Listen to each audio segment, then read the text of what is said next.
Batman. This is Batman number 117, the Fear State finale. We finally made it. Last we left off, things was not looking good for Simon Saint. He is freaking out right now. These panels, those first three panels, when you zoom in. Yeah. Where he's just like... That's a story in of itself. Yeah, he goes through like the 3 stages of grief in the first few, where he's just like, I don't understand. I spend so much money. How is this not working? The second panel is, for whatever reason, he's got like his cheeks like... like what? He's like, I can't understand. It's just a guy in a suit. Why can't they kill him? And I'm like, you must be new here. Yeah, very new. Yeah, you thought it was sweet out here? So yeah, everybody around him is just like, yo, everything's going terribly. Like the mayor's mad at us, and he's like, I don't have time for a 2-bit politician. You don't give a fuck about no politician. Come on. We're making money moves here. His other guy says, like, there's been another earthquake and shit is going down. Some buildings are starting to collapse in the Narrows, and he's just like, oh my god, we need to arrest someone now. Yo, we need to make an arrest now. Pure desperation. Yeah. Imagine me needing to arrest someone this badly. But that's when some guy, he hears a thump at the door. The door opens, and it's the whole Bat family rolling in peacekeeper armor. Just like, yeah, sup, we are under arrest. We caught you. Meanwhile, back at the battle between Peacekeeper number 1 and Batman, they're really out here scrapping. I'll give them that. This is like the most action, like for real action I've seen in a comic book in a long time, where it's just like 1v1 actual battle going on. Yeah, Batman versus Raisin. with technology. Yeah, a Raisin Man. Cyber Raisin. Destroyer. Yeah. Peacekeeper. Look at his head. That was great. Yeah. Scarecrow is talking shit to Miracle Molly as she's trying to, I guess, fix his machine somehow. He's like, my fear bomb will go off in just a few minutes, and then Gotham can evolve. And she's like, shut up, dude. I'm not going to let that happen. Scarecrow whispers some doubt into her. He's like, then it's in your hands, isn't it? You get to decide. Does Gotham stay the way it's always been? Or does it change right here and now? And man, he mentions the Unsanity Collective, where he's like, your Unsanity Collective has been wrong about so many things, but at least now, we can't just keep pushing forward the way things are. Miracle Molly knocks him out, and then starts thinking about what he says. She's just like, shit. He's gotten to me, I guess. That last part? He's real convincing, that Scarecrow, when you really want him to be. Meanwhile, the battle continues in a big 2-page spread where Peacekeeper's like, that all you got, Batman? And he says, no. And the rest of the 2-page spread is him whooping ass. Meanwhile, back at Eden, Poison Ivy is confronted by Harley Quinn, who is bringing her Poison Ivy's innocence in the form of another Ivy. Apparently, the last time Ivy died, Gardner saw that you might not survive. Well, the last time she attacked Gotham, rather, Gardner saw that she wouldn't survive, so she took the most precious, innocent part of Ivy and planted it somewhere. And it was found by bad guys, but Catwoman saved it. And that's how that happened. Explained, like, I guess, the plot of Catwoman up to this point, I imagine. So she's like, please merge with your innocence again and make things okay. And Poison Ivy doesn't really put up a fight. She's like, okay. Fuses with her innocent self, and she's back to being Ivy. Yeah, that was easy. That was easier than I thought. I thought it'd be a little bit more of a struggle there. But but I guess this makes sense. Ivy calls off her big attack on Gotham and instead uses it to bring people peace instead of the fear that they were experiencing during this time. She even heals that one Insanity Collective kid. That was sweet of her. And then she and Harley share a kiss. Ivy is fully back. Yay! Ah! Go Ivy. Meanwhile, back at the battle between Peacekeeper and Batman, Peacekeeper is just like, this is Peacekeeper calling the magistrate. I've shot the Scarecrow and I'm about to kill Batman. And one of the last of the Insanity Collective converge on my location. And Batman's like, sheesh, no one's coming, Sean. That's already fallen apart. Ain't nobody coming to save you. Yeah, so, Batman then just, takes off his utility belt and wraps it around his arm like a fucking brass knuckle. And they both run at each other, looking to clash. Batman says, I hear the fear in your voice, Sean. That little tremor. You see blood in the water. Yeah, I hear bitch, Sean, in your little voice. They clash out. Sean misses. Batman does a sweet flip in midair while talking about how Scarecrow played him and that he's no hero. And then he delivers a punch with his utility belt brass knuckle thing and knocks out Peacekeeper for good. So after all the commotion has settled, Batman's like, Molly, have you disarmed the bomb? And Molly's like, not quite. And Batman looks behind her and is like, what are you doing? God. Oh, But it was over. I want to go home. Just begun. Now he has to begin the mental part of the battle. Yeah, he has to bring. He's like, I just got knocked in the head knocked in the head 12 times. I don't have time for this ideological debate right now. I wish you guys could see this page. I hope you guys can see this page. I mean, Batman's looking back at Molly, right, as she's talking, and he says, "You can't do this." Look at his face. He's vulnerable again. Yeah. Here we are again. Bruce looking very vulnerable. Yeah. Come on. I choose to believe this as Batman's just like. It was really hard. I choose to interpret this as Batman being like, all right, annoyed, I should have seen this coming. She's gonna have a fucking debate within herself about what's the right thing to do, and I'm gonna be like, Miracle Molly, I've done this 12 times with different people. Makes sense. It was their machine to begin with. Yeah. So it's not all Scarecrow did was kind of remind her what their purpose was in the first place, the insanity, and I guess that's what makes these next couple of pages really impactful, because we're seeing the fruits of Batman and Miracle Molly's conversations that they had before, and then them experiencing this and both of them being vulnerable. Anyway, wait, let me save that for after we finish. Yeah, I agree. I mean, honestly, all jokes aside, there's this very nice moment where Batman uses unwires his cowl and gives Miracle Molly this jacks that will allow her to just kind of tap into the Bat computer in Bruce's cowl. And she sees all got an aux cord? Yeah, he has an HDMI. Bluetooth? He a broke boy. He's got an HDMI in his his cowl. Yeah, Wayne Industries really has gone under, huh? Yeah, he's like, I can't afford. Wired? Wired?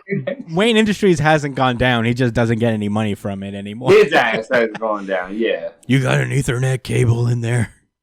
I can't do Bluetooth anymore. I can't afford it. So yeah, Molly sees all of the stuff that's happening around Gotham with Saint being arrested and the mayor being swarmed by the media, and the Peacekeeper drones just leaving, just bouncing, I guess. They were called off, I imagine. and the Bat Family just kind of walking away triumphant in a way. There's this really cool page where as this newscast is going, talking about how the day is saved and they know who to thank about it, because they see that fucking light in the sky and they know who was responsible. This big splash page of the whole Bat Family looking up at the bat signal. And Batman lays down some real truth here. I really appreciate, to paraphrase, my favorite moment of this is when he says, the human capacity for good is incredibly powerful. I believe when you take away politicians and the media and corporations, and it's just people together, they can overcome their fears. They can overcome anything. And Molly's just like, I'm not sure. I don't know, Batman. I'm not sure you're right. And Batman's like, I'm not sure I'm right either. There's not much in this world I'm sure of, but I do believe. And Miracle Molly puts down the mind machine device, and she looks at Batman and is like, I want to believe too. She runs up and embraces him. And this big last panel showing a flower growing out of what I assume is gravel. I mean, it is a sewer, so just asphalt or whatever concrete is used there. And that's where the issue ends. There is a backup story for Batgirls, which is a series that's actually coming soon. But yeah, that's pretty much the whole thing. That was Fear State. I imagine there's going to be an epilogue issue coming after, but yeah, James Tynion's run is like very close to over. I guess I'll start off. I'll say that this is my VGI, I would say. Certified VGI. Same. Yo. Certified VGI. Yeah. I mean, James Tynion's run has been pretty masterful. I love the art by Jimenez, of course. He's just like delivering for what is one of the last times he's doing Batman. I hope he continues on with DC's work, or in a place where I can see his art in general. So, pretty happy about it. I love the overall message of, just kind of like this whole thing has just been an analogy for, how media is a big part of the fears in this world. We see a lot of this story is littered with like the news just being very like fear-mongery type thing. We see obvious analogies to like police brutality, and it tries to cover a lot of subjects, and I think it does fairly well with them. But yeah, I mean, that's all I got to say about it. Yeah. I think you got something brewing in you. I see it. Yeah. I have a few thoughts. I got a little emotional reading this. But not like the crying kind of emotional, like, and not even like the happy, or I don't know. I guess you could say sad, but I really want to give a kudos to the artist and how this is just. I mean, they have done well this whole series. So we've documented that many times, but this is one of the times in sequential art where the art tells and sells the story and shows the true potential of comics or of sequential art, and why it is a respectable media and a media that deserves to be absorbed and criticized separate from other things like a book or just a movie. It is a beauty in itself. But anyway, aside from just marveling about the art, what this end scene made me think about was, weirdly enough, like how I think about like my relationship with my girlfriend, and how, at the end of the day, our relationship is built on trust and love and trying to be understanding. And I would really argue, bro, that at the end of the day, that is what society is. All of us kind of being together in the same situation and trusting each other and having that love for each other, you know, as people, not like being in love with another, obviously, you know, but just that care and that trust. It's like a social contract, you know, and it's that you agree to do your thing and let others do theirs, and just try to, you know, do good for your family and support others.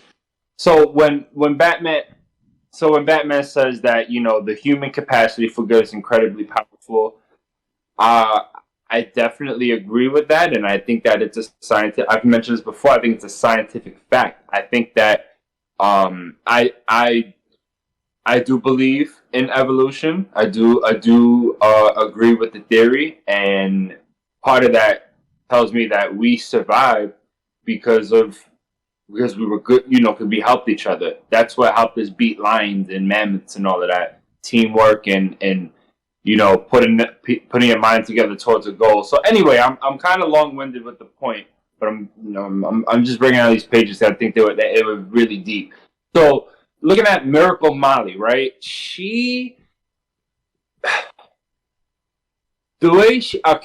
So even though we spent a short amount of time with her, which, you know, similar to Star and Stripe, where, you know, it was skillful how we got a liking to her in just such a short amount of time.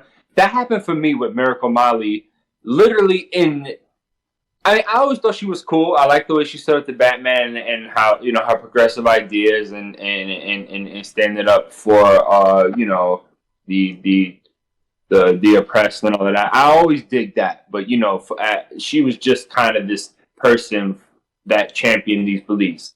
Now I see Miracle Molly as someone that's been through so much shit and who has lost that trust in humanity. And that's what I really think is one of the perhaps this, I don't want to say subtext of the series, because they clearly claim that there's trauma, that, you know, that a lot of this is about trauma and what the people in Gotham is going through. And, you know, Scarecrow saying that he wants to see, like, he thinks society's better. He wants to see society develop when they get to when trauma pushes them past that point where they, in my opinion, it seems like he wants to eliminate humanity and see people, I guess act crazier, for lack of a better word. So it's kind of funny because he says of evolution, but it's really like regression, in my opinion. But kind of getting off subject. Anyway, back to Miracle Molly. That's why I make the point about relationships and society with trust, and that's what the trauma has done to her and everyone in Gotham, and that's what it does to people in real life as well. Trauma breaks that trust and makes it hard to open up and be sociable and thrive. You know, like that's why so many, you know, children or young adults, whatever, people who are victims of abuse, you know, they shut themselves out and they project, and all of that has to do with them losing their trust in figures that they held dear. And, you know, we relate that to society. You know, a fatherly figure is like, you know, that's a leader. It's the leader, you know, or a mother in charge. You know, your parents, your guardians, you know, your teachers in school, you know, maybe you won't trust them because you're like, oh, well, who the fuck are you? You're someone that says they have my best interest in mind. Well, you know, so do my parents, and they beat my ass every time they drink. I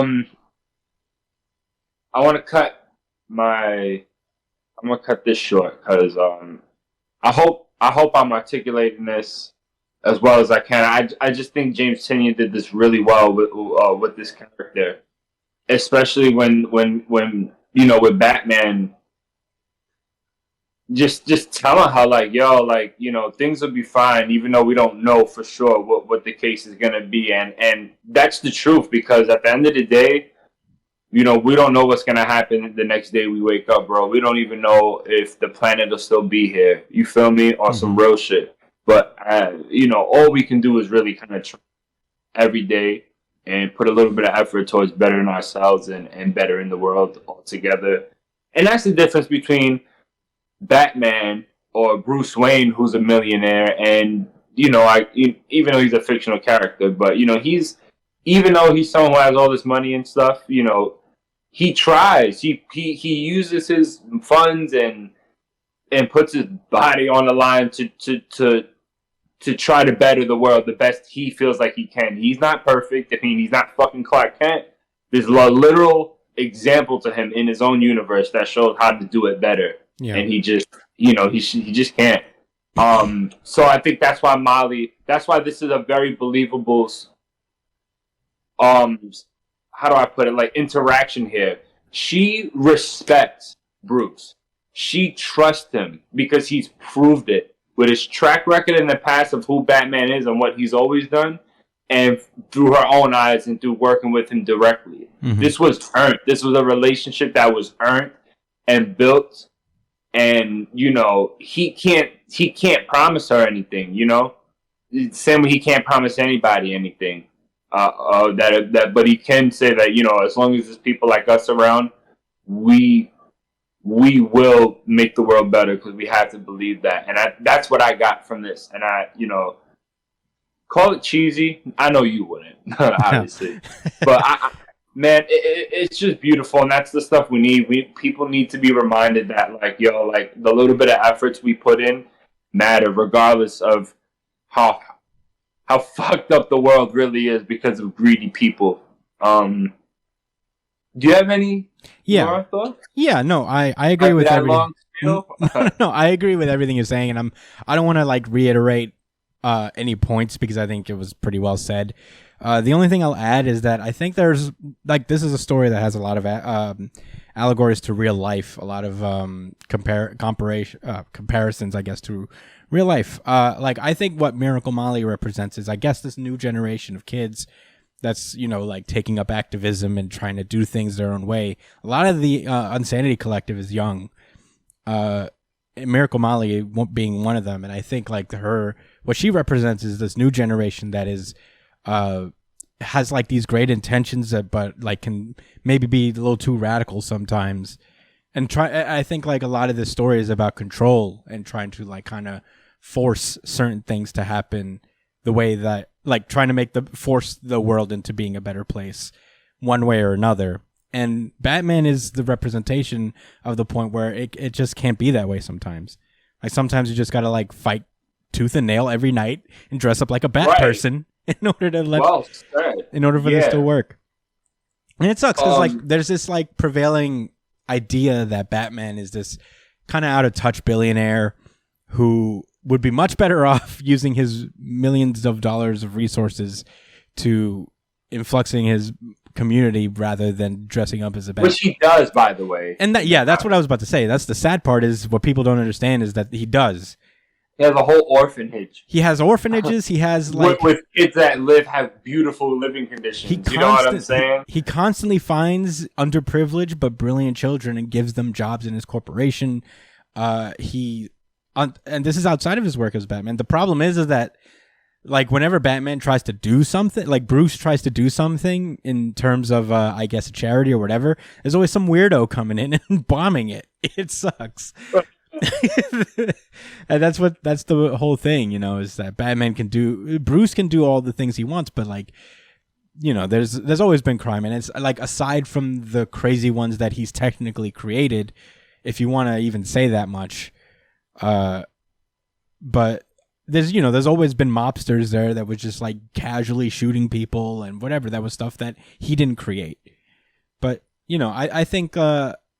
I think this really shows what Batman represents to, say, community. The ideal rich guy, the ideal of a privileged person using their privilege to help others as best he can, and a lot of it is selfish because it happened.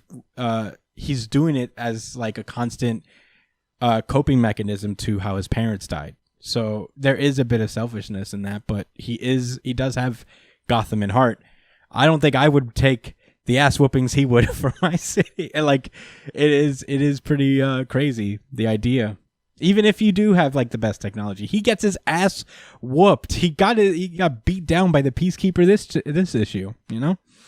It takes a lot of chutzpah. But I will say that I think this captures. There was definitely a societal message in this, and it's that it doesn't come. Change doesn't necessarily come from like these big sprawling actions. It comes from smaller ones. Like the things you do every day for your community, whether it's for lack of a better term, fighting crime or helping people out in whatever small way that you possibly can, or just generally being a nicer person and trying to be more minded and helping people wherever you can, and it doesn't have to be a big dramatic gesture. Man, I what people are put in adverse situations, and a lot. I'm confident. I think I'm confident in saying most of the time it's because of other people's greed.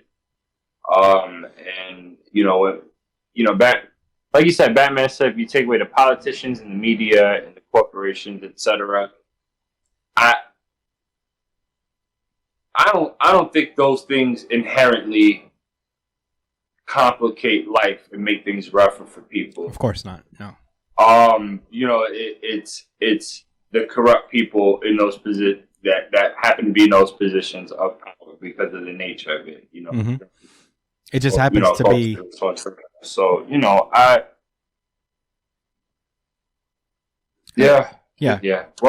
Well said, Chris. And this is This is. I don't know. Is it underrated? I mean, obviously, it's Tinian's Batman. Run? I'm not sure. I'm not sure how. Like, I'm not that tapped into American comic audiences. I would love for people to comment and let us know what they think about Tinian's runs. I personally think that this was a pretty masterful run. I feel like it feels like cut short because I think Tinian is leaving to do other things for some reason. But I do respect like what he's tried to do here, and I think he's done it pretty well.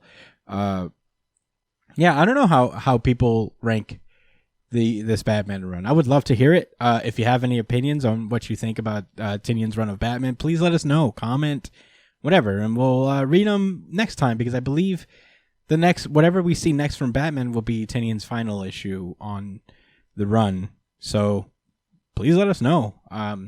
But I've exhausted all of my thoughts on Batman. Do you have anything else to say finally, or do you want to? Oh, same. I've exhausted my thoughts as well. Well, with that being said, Batman was fantastic.